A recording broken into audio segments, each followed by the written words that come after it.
named it after themselves.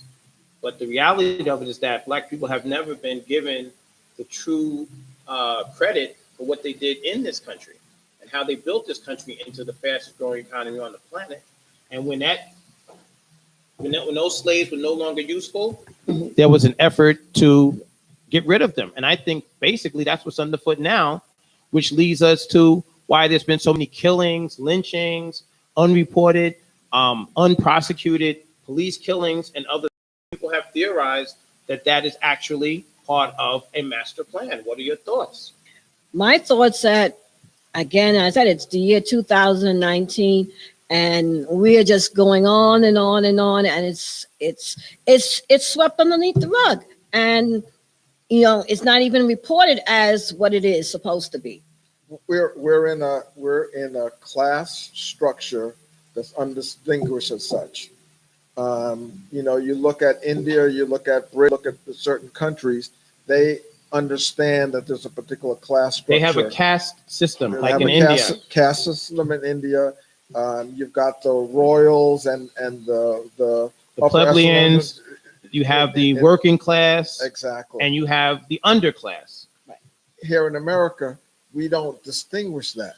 What distinguishes it is the money and power, and what you. So that's a Bill Cosby. Well, I was just about to go there, because even as a Black billionaire person in this country, you still don't get your full due, and that is because of the institutional racism that has taken place, that is still in existence.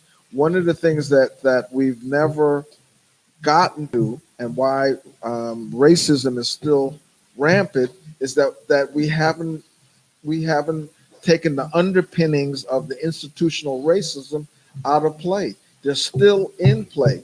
Look, there was a conversation on one of the news programs, the Today Show, and they were talking about charter schools being integrated in the South. Well, understand, charter schools were designed so white children didn't have to go to school with Black children and Latinos. That's how it was. That's by that design. Was the premise upon which it was founded. That wasn't an accident. That was Correct. By design. It's still in play, and those are the kinds of things that undermine. Look at the education that's available in public schools. Look at the businesses that are being driven or not being able to survive. So you've got all of these pieces that are part of the big picture that hold racism that in is place. Systematically held in place. So what can be done to change this? I mean, we've been saying this for years and years. We go from one generation to the next, and sometimes things looks better. I mean, it's better since the 1950s and the 60s and the 70s. That's what they say. Oh, but see, there are people who are still living that life that you saw in the 50s and 60s, where they are the permanent underclass. Yes. They cannot seem to get out of their situation, True. if you will. And the way society is structured, chances are for those folks, they'll never, ever enter the middle or upper class. Then you have the Bill Cosby situation, where he actually was born in poverty, rose up through the ranks of the world. He got an education. He got into the arts, became a very successful Hollywood actor. He was the first Black person to ever star in a television program called I Spy in the 1960s. That's very true. I love that show. It was great. He was the first Black person to ever have his own show, Fat Albert. Yeah. I'm talking before Cosby Show, before all that stuff. Right. Fat Albert, cartoon. So he really was a pioneer. And he became one of the first or early billionaires in this country. Wasn't he supposed to buy Channel 4 at one time? He was trying to buy NBC. Oh, NBC. Okay. Which held one of their channels was Channel 4. Oh, okay. All right. WNEW. However, once he began making a serious move towards buying NBC, he became a serious threat, some people say. And as that threat, that's where he began to, quote unquote, go wrong. He was always running around with the same type of women that he was running around with that you saw in 1990s, in the 2000s, that he was in the running around with 70s and the 80s and 70s. and the 80s. Correctly, in the 60s too. Yeah. However, because there was not a whole lot to so-called get him on, they got him on that. That's why they had to go back in time 20-something years, in some instances even further. It's longer than that. Right, more than 20-something, to try and get him off the count, if you will. This is what some people say. So here you have this black man who's one of the first billionaires in the United States, sitting at the age of 85 in a Pennsylvania prison, looking at possibly doing as much as 10 years in that prison. Talk to me, Glenn. That's, you know, Only in America. only in America. You know, one of the things that he did was he bought the Little Rascals. That's right. When you look at the Little Rascals and the racism that were in that show with Buckwheat and Farina. Farina, Mhm. and the eyes popping out and the All the Yeah. stereotypes complete of the stereotypes. now the Little Rascals goes back to what, the 1940s and 50s. That's when they were filming those programs. Yeah, I Programs, would say yeah, And you so. had Yeah. you had Buckwheat and Alfalfa. These were their real names, by the way. Yeah. And Spanky McArdle. Spanky, yes. Okay, am I bringing back memories? Because I used to watch the show as a kid. I protested that show. I I saw used, those pink lips and pink eyes and stuff on Buckwheat and that crazy hair. Yeah. I said, now wait a minute. Why couldn't they have an image of a black man like Stephen G. James or Glenn Greenwich? You know, well dressed, well appointed. You understand? Well spoken. You know what I'm saying? Bedazzled down to the socks, as Biddy would say, Gucci down to the socks. Right. Rings and watch filled with rocks. No, they have to have somebody looking like a buffoon, doing the stepping and the fetching. You Yeah, understand? that's right. Calhoun type lawyers Yes. and all this stuff. Yes. So every image that they portrayed around the world, this was not was something around, that that's was right. done locally, just on the channels that we saw in our homes or in our neighborhoods or in the city of New York or certain cities or in the country even. This image goes and went around the world. Around the world. That's why when I travel the world and I go to other countries, whether it's Latin America, South America, the Caribbean, Europe, and I'm speaking all these different languages, people are shocked. But as much as they are shocked, I'm offended because I wonder to myself, why is it that I'm not supposed to be able to speak multiple languages and That's well? the thing. Exactly. Why is it that I'm not supposed to speak English and well? Why is it a shock that I'm well appointed and well? Because of those images Absolutely. that we have had to deal with and combat from the beginning of television. well, I want to talk And about media. some more to images. me. Yes, I want to talk about one of my Lady Pauline Flip in the house, my y'all. favorite entertainers, Mr. Art Kelly. You know, we always been saying about the black man is being put down. Vilified. Yes, and Trying to make him extinct. I personally like Art Kelly's music, you know, Okay. and it's just recently You I don't had. see nothing wrong with a little bump and grind. do you? uh, Not get me started. I know some of his songs. You like it? Let's Yeah, talk. yeah. As a matter of fact, I do like the song very much. I actually looked at his video with the bump and grind. It's Okay. not that bad, you know. Yeah, he's talking truth. he's talking He's the speaking truth. truth to power. Yes. So my question is this another way of tearing down the black man by Attacking R. Kelly? all these women coming forward with these statements of abuse, and a lot of it is domestic violence, and they also want to bring him up on being a pedophile because he's been dealing with a lot of underage girls. They say. They say. Well, I got to say this, and people have beaten me up on social media for saying it, and some people understand and agree with me, but I have to say the truth. R. Kelly, from a legal standpoint, was arrested, was tried, and was acquitted Yes. of the charge of dealing with that underage 14-year-old girl. Mm. allegedly In the video. niece of, In the- right, in in the that, vid- in in the the pissing video, allegedly the niece of Sparkle. He didn't flee the country. He was out on $750,000 bail in that case. Mhm. He was also arrested similarly for that same case because the video showed up in Florida. So he was arrested in Florida. But that case ultimately after 2 years was thrown out because they said they didn't have enough evidence, as the Chicago court system later learned, to prosecute it. So he could have been arrested actually in every state that video showed up in. That's That's true. one of the risks you take in being in a video that can get circulated around the world, in essence. But other jurisdictions didn't bother to proceed because of what happened in Florida and what happened in Chicago. But in Chicago, this man for 8 years, 9 years was under that cloud. He went to trial. He did not flee. He did not miss a court appearance. And he went through his trial and was found not guilty.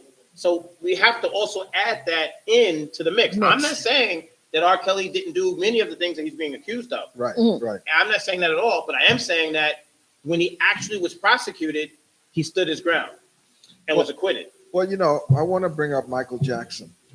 Michael Jackson, for me, was the same kind of thing. I can't say the same kind of thing, but when every time he was about to come out with a new album, A major work. something showed up around child molestation, which, as far as I understand, has all been disproven Right. legally. So, but Michael Jackson, just for background, was acquitted. Yes, he was Again, acquitted. just like R. Kelly, he was arrested. He was molested, right, according to him. right. That the police department and their minions went through his private parts and really the cavities of his body because they claimed that some of the alleged victims described his privates Parts, to them. yes. So those They who had checked, to- they had the right to check. So Michael Jackson called it a molestation of Michael Jackson, actually, Yeah. when it was happening. He was very, very bitter Upset about that. it, sure. Right. Yeah, But he didn't flee. right. He went through the whole degrading criminal justice process. He was tried. And he was acquitted. Right. And in those accusations that he didn't get tried on, many of the accusers recanted Yes. after he passed away. Right. Yeah. Yeah. But the harm has still been done To his image. to his Oh, was it images, a to point? their images, all of them. To the point where they're having some program on knowing Michael Jackson or surviving Michael Jackson. A similar so-called expose like R. Kelly. R. Kelly, except yes. there are no convictions. And even some of the so-called accusers have, again, like I said, recanted their story of molestation. The one he paid the $20 million, the very first one to the trough, Yes. but that's what opened the floodgates. That very first kid who claimed Michael Jackson had molested him, the son of the dentist, remember that one? Mhm, yeah. He paid $20 million. But when Michael Jackson died, that was one of the first recantations in the series of recantings by so-called victims. So, but these scurrilous charges are like the scarlet letter. Yes. Once they, get on you, it's like the tar baby. It's hard to get them off. Even if you're not guilty, there's always going to be people out there who are going to say, yeah, he got off because he had money. Money. Yeah, he got off because he was famous. That's true. Yeah, he got off because of this or that. Think Bill Cosby. Bill Cosby had more money than all these people. That's right. And he's sitting in a Pennsylvania prison right now Right now. Yeah. at the age of 85 years old, looking Travesty. at possibly 10 years. Travesty. Now, Glenn and Stefan, how do you feel as Where's black Harvey men? Weinstein? I don't know. That's a good question. Where's Donald Trump? That's a good question. Wasn't he accused of Yes, along most with a buddy of definitely. his? Most Yes, he was. definitely. getting Yes, frisky with a 14-year-old in California, and the case was transferred to New York because the child was a New York City resident? Look it up, good people. The case against Donald Trump and his buddy, a millionaire out in California, accused of molesting a 14-year-old child in 2013. Just Google it, and you'll get all the facts. Why wasn't that brought up during the campaign? Why is it that nobody talked about it? Why didn't Small Hands Ted talk about it? Lion Ted? Why didn't Hillary Clinton talk about it? They knew. Yeah. Okay. But Why as an didn't anyone attorney, speak what do about you it? think? What's your personal take on all this? Well, it's pretty. Let me hear you, attorney. What happened? Oh, it's pretty clear. It's very clear who they go after and who they cover up for. I mean, I'm naming names because I Yes. want you to look at the dichotomy. My good Facebook people, we have the smartest followers in the planet, 178 countries, 11 languages our program is translated into. You good people already know what's the story here. What's the pattern? They're going after R. Kelly, not saying he's not guilty. They're going after Bill Cosby, not saying he's not guilty. In fact, he was found guilty. They went after Michael Jackson, not guilty according to the jury. Haven't gone after your president. Haven't gone after really Harvey Weinstein. He's still out enjoying life. Enjoying true. life. Right? Enjoying life. Haven't gone after Charlie Sheen. He's still a star. I see him still being called as a guest star on different nightly shows and stuff.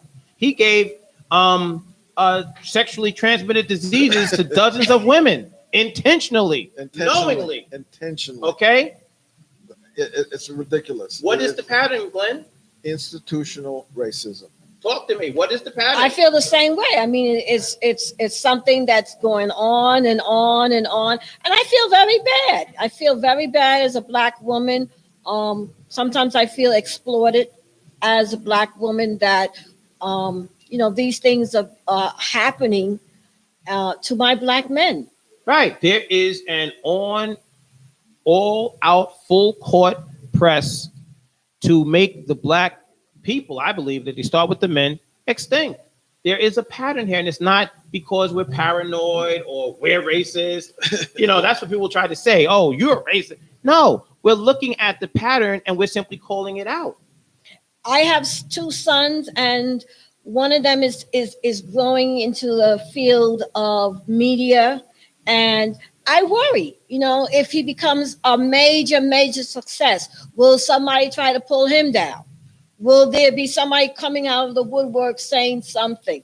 I mean, you have to leave yourself open to when you're coming up in the ranks to be very squeaky clean. And why do you have to do that? So that nobody says anything later on in life. Or they will try, but if they can't dig up anything on you, then there's nothing there. But wasn't Michael Jackson squeaky clean? And it didn't save him.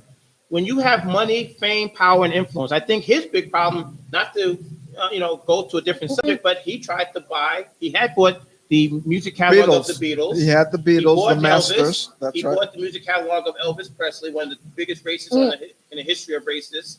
All right, drunken, drug-addled, woman abusing, pedophile. Because his wife was 15 right when he was a grown man in the army, right, and he snatched her and bought her from her parents, right, okay, and he stole all the music that he sang was for black people. Every song he sang was written by somebody else who never got the credit for it, who was an older black man. I mean, let's just keep it razzle dazzle and call it what it is. So the bottom line is, here in this country, you should only reach a certain level, and if you reach past that level, you become a threat. You become a target. Okay. You become a target. I mean, the history is there. Right. Right. It's there. You look at some of the prosecutions and some of the, if it's not prosecutions in the court, it's persecutions in the court of public opinion. Yes. Again, I'm not saying that R. Kelly's not guilty, but I'm saying look at when you look at a guy like Michael Jackson, who, as it turns out, some of his accusers claimed that they lied. They lied at the behest of their own parents. They saw it as a money-making opportunity. And guess what? When they were admitting to the lies after he died, none of them were prosecuted. No. None of them were told to give the money back. I mean, nothing. It was just like, oh, you lied? Oh, okay, that's bad boy. Now, you shouldn't do that. And again, it got swept underneath the rug. Correct. But Michael Jackson's problems on that level began when he started buying catalogs, and then he talked about being independent. Yes. Prince, singer out of Minnesota. Yes. Remember him? I singer, love right? Prince. Young man named Prince. He, as you remember, in the late 90s and early 2000s, went on this whole thing, don't call me Prince, I'm going to have my own independence. I'm feeling like a slave, even though he was making millions of dollars. But he said, I'm feeling like a slave because I know even though I might make millions, the record labels are making billions off of my music. I want to be independent. And he was trying to urge other artists into independence from the record labels. True. What he called from the master, from the slave plantation. What happened to Prince? He was found dead in his home of a so-called drug overdose. Now, what's curious about that is that Prince was very health conscious, more so than me and anybody that ever knew. Very much so. Prince he didn't eat meat. He was more vegetarian than a typical vegetarian. I forgot the term they use for people who don't even eat, like they don't drink milk, meat or meat products, no dairy, no chicken, nothing. Yeah. He was one of those. And Prince didn't allow meat in his refrigerators. He didn't allow people to eat meat in his home. If you wanted a burger, you had to go to the burger spot. Oh, I didn't know that. Yeah, he didn't drink. Ooh. Alcohol. No, didn't drink soda. So this is what I'm saying. He was a very healthy and health-conscious person. The last person you would think that would take an illicit drug and OD on it. Right. Made no sense to me. But Did they ever investigate his death? Yeah. In 5 minutes, they called it a suicide. Okay, all right. Crazy. You understand? So, but what was Prince doing? Prince was trying to lead a revolution of people to get away from being a plantation slave to record labels. Within the music industry, he was making waves. We're Yeah. talking about a multi-billion-dollar industry, hundreds of billions of dollars per year at that time Yeah. for record companies. And he was leading the slaves off the plantation. He was the Harriet Tubman of the record industry. Well, don't. Let's go back to Ray Charles.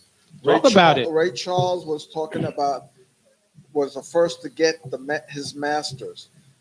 He then, of course, he definitely was using drugs, but how many other artists were using drugs?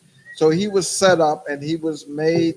It was set up, to take a fall. Right. He was set up to fail. Yeah, because someone else leading the industry, breaking the mold, Right. because he understood where He the money was challenged the made. powers that be. Absolutely. He Absolutely. challenged the powers and he paid the price. They paid the price. Right now, I would like to say this is our world, our power. We're on Caribbean Buzz Radio. Please continue to listen to us every Saturday from 5 to 6.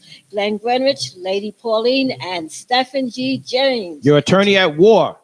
Your attorney at law. Your 5-star general in the war for truth, justice, and equality. I won't stop.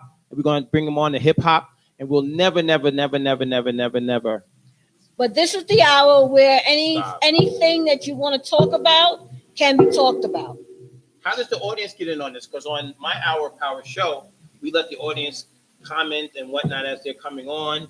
We have The a same lot thing. of people checking in with questions and comments on some of the issues we talked about. So how do we let them call? The same in? way, the Do we have same- a call in number at this point? I'm not sure, but you can continue You can to write in? We'll look to set that up going forward and have a little okay. bit more information about that Okay. as we proceed.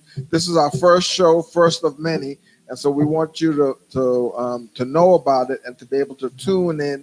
And we're going to be discussing the issues that are Pertinent to our community, the questions, Exactly. the answers, and the things that you don't get on NBC, CNN, CBS, MSNBC, or any of these corporate-owned mainstream outlets. You're going to get the things that are important to you, and to you, that are of concern to our community. When I say our, I'm talking about people who think like us, like-minded folks. That's what we're about. We're bringing you the subjects and topics that you get no place else. This is Attorney at War, Stephen G. James, your host with the most from the program Our Power, joining with Our World. So this show is called Our World, Hour of Power, with Lady Pauline Swift, the man of the hour, my man, Mr. Glenn Sutphin Greenwich, and your attorney at war, always on the battlefield, 5-star general, checking in, Stephen G. James. Can I just do a check-in on some of the people who are checking in? sure, Show? please. We got Pinky Bayakika. She's checking in. Yeah, we have a worldwide audience from different countries. We have Peter Gray. What's up, Peter? My main man. We have Elena Rivera from the West Coast. Okay, checking in from California. We have Philip Lights. Hey, Philip, nice to see you back, brother. No question. Michael Chen checking in. Rosalind Schneider. Always a pleasure to have you on board. Jonathan Malamud. I know Jonathan Malamud from when he was 14 years young. Back in 1975, I believe. We go back all the way about 45 years. Oh, wow. Jonathan Malamud. Jonathan, how is Michael? Send all my very best to Michael and the fam. Sabrina Lewis. Hi, Sabrina. Look, things in Jamaica don't get down unless we have good people like Glenn Sutphin, Lady Pauline Swift, and Sabrina Lewis as well. She's a very important mover and shaker in the southeastern Queens area. Oh, okay. And she's a head director at the New York YMCA here in Jamaica. Oh, really? And she Okay. does a lot of community action within the community, like 40 projects and other places. Oh, great. with Okay. the youth and the young. She is a very, very active, very important, vital asset to our community. Hi, Sabrina Lewis. We have Juan Jose Diaz Contreras. ¿Cómo está usted, Juan? Checking in de la República Dominicana, Santiago, mi amigo. ¿Cómo tú estás? Un placer verte always, siempre. And others on the check. And I just wanted to give some acknowledgments and shout outs to those people who are following our show, our very first Well, broadcast. continue to follow us, please. And we'll continue to bring you that not often found, not often spoke about topics of conversation that you can't get anywhere else. Absolutely. Praise be to Absolutely. God. Our world, hour of power. Absolutely. Thank you, viewers. That's right. So anything else you want to drop on them, Glenn Greenwich? before we sign off? Anything that's new happening on Sutton Boulevard that you need to talk about? Well, in at the community? end of the month, February 28th, we're having a Black History celebration at Starbucks You got to at give them an 6 address. p.m. It's 8900 Sutphin Boulevard, Jamaica. Jamaica, New York. And at 6 o'clock, we're going to be honoring some of the local community members, co-sponsoring with the Chronicle, the newspaper. So come on by and check us out, 6 o'clock. And meet some of those people that you have been listening and hearing from around these programs, around the internet. And shortly, folks, we understand that this program, Our World, Hour of Power, the combined efforts of these two entities, will be able to be found on AMC in AMC theaters, right? Around the Yes, country. that That's would right, be that's wonderful. right. I'm looking forward to that. I am as well. It's going to be a lot of fun. You know, Movers and Shakers making big things happen. Okay, so it's Ahua Run Ting around here. That's right. It's us who run things, and we're trying to bring all the good stuff to you. Conversations and topics that you don't get everywhere else. No run of the mill over and over. We're not talking about Stormy Daniels or what's his name? Donald Trump or the Mueller investigation. Nah, you can get that any day, all day, every day from those other dudes. We talk about stuff that you don't hear. In later program, we're going to be giving you topics like the Mississippi Punch Bowl, Tuskegee Experiment. Yes, We'll please. talk about that. Absolutely. We'll be also Absolutely. talking about programs like even Tekashi 6ix9ine. You know, Yeah. dude took a plea yesterday. I did a show. You guys can tune in and see my show from yesterday on Facebook Live. And he, as you know, he was down with the 9 Trey gangsters out of Bushwick, Brooklyn, and he was rolling with them. He was shouting out them in his music, and he was throwing their signs up in his appearances. Well, they were all arrested on November 17th of last year, and over the last 60 days or so, he just decided to change his name from Tekashi 6ix9ine to Tekashi Snitch 9, and he ratted out his whole crew and told the world that he's not really a gangster, that he was really just playing possum and just trying to sell records. He's no real gangster. But he admitted to selling a kilo of heroin to an undercover, very professional Tekashi. And he also, right? He also admitted to running guns and drugs and generally racketeering. He pled guilty to 9 counts that carry, based on his record, a minimum of 47 years in jail. Now, dude is 22 now. So if he does the whole minimum and he's released, he'll be 6'9", but 6'9" years old. So that's not a coincidence. Okay? Another thing I want to mention was that dude was saying that he was just rolling with them just for publicity and none of it was real. But the problem that he has is that since 2013, he was getting arrested and getting convictions. And a lot of his fans thought that just because he was getting arrested, let's say on a Friday, and he would be out by Monday, that he was beating cases. No. And his lawyer, Lance Lazar, no, that's not how this game is worked. I've been doing this for 32 years in the paint. And I can tell you off rip, if you're getting convictions, those convictions are going to come back to haunt you. Beware of the prosecutor that tells you, no jail, just plead guilty and I'll give you, a CD. You go home right away, just plead guilty. They were stacking and macking, yo. And the reason why I say that is because they were stacking those charges and those convictions against him so that when he got picked up by the feds, that's right. Now you have the federal sentencing guidelines to deal with, and those guidelines take into account all of your past convictions. That's right. So while you escaping, you thought from justice and not doing any time, but just pleading guilty just to get out and get back on the road, those convictions, and the feds are watching the whole time, were being used to stack. So I say stacking and macking because they're macking you. They tried him out now to do the next 10 trials. He is their boy from here on out, owned by the feds, bought and paid for. Now, how can people reach you, Stephen? They can reach Attorney at Law Stephen G. James at 646-905-9000. That's 646-905-9000. We're located right here in the great county of Queens, city of Jamaica, 87-66 Sutphin, Suthpin. We named that street after this brother right here, Glenn Sutphin, Sutphin Boulevard, Jamaica, New York, 11435. You can write to us, write to me, call us, call me. We are here for you. So just call us, the lawyers you can trust. Why? Because we work harder to serve you better. Glenn, how can you be reached? I can be reached at Sutphin Boulevard .org. So SutphinBoulevardBid.org. That's our website. That's where you can find out what's happening on Sutphin Boulevard in downtown Jamaica. Any kind of business. There's a whole lot of development going on. So check in with us, and if you're looking for a place to expand your business or a way to expand your business, we've got partners around downtown Jamaica. So come on through. And if you need to reach Lady Pauline, I'm at ourworldmedia.com and ourworldonsomethingnews.com. Thank you very much for listening to us. And we're coming to you live from Caribbean Buzz Radio. Jamaica Queens in the hizzy. All right. Right? Jamaica Queens in the house. Thank you, Facebook Live. You know how to get at your boy. Hit me up when you're ready. Over and out. May God continue to both bless you and protect you. We'll see you next week, my audience.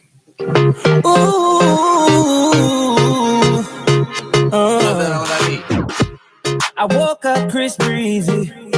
Oh my God, I'm the man.